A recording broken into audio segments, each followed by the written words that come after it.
say, but I think Where am I? In addition to the world seeing your baby, now, Yeah. you had a baby last night. I mean, my wife had the baby, and I was there to support her. And while I'm watching a live stream of the premiere, yes, little Stevie Sky Chew. Oh, that's amazing. Are you still wearing your hospital bracelet? Yeah, I gotta go back. My wife's there. I gotta get her out of there later tonight, and she's like, go, go. I think it might have been Don't Look Up. I think it was recently. I wondered. Yeah. Because you've been performing for a while, obviously, but that was... Yeah, but I thought it was my first time in a film, so... That's... Wow, your first movie and right out of the gate a SAG nomination. Yeah. This is easy. I was an extra on Secret World of Alex Mack and Nickelodeon.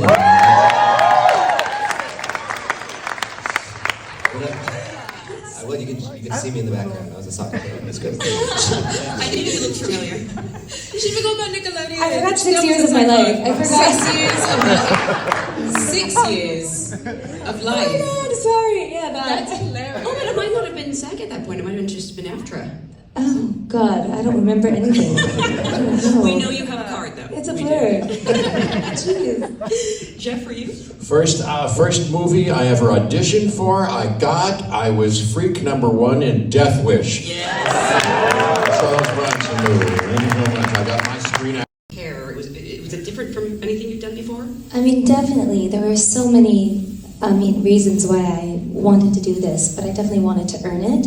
That was kind of the most important thing. So vocally, it's very different for me than what I usually sing. So I started training every single day with my vocal coach, Eric Vitro, like 2.5, 3 months before my first audition, and my acting coach, Nancy Banks. And I just wanted to be prepared to use any tool needed, like whatever was asked, I wanted to be able to drop in and do it and really become her. So I kind of gave my everything to it and paused everything else, and I just really wanted it, but I knew it had to be earned, and I knew that if it didn't come my way, I respected it, and I wanted to know that it was going to be where it was supposed to be because of Jon Chu and Mark Platt, and I knew it was in the most loving hands, so I just kind of Ariana Grande. It was it's a China wall. I mean, in my mind, I'm like, does she really know what it takes to carry a movie? Does she know what it takes to be inside a character? And she came in, and I couldn't believe what I was watching. I was like, she's not talking like Ariana Grande. She's not standing like, even in the waiting room. By the way, I was outside in the parking lot, and she drove past like 14 times, 20 minutes before. I didn't know he could see me or hear me. What's going on with this He girl? was like, who's blasting One Short Day? But she came in and she transformed.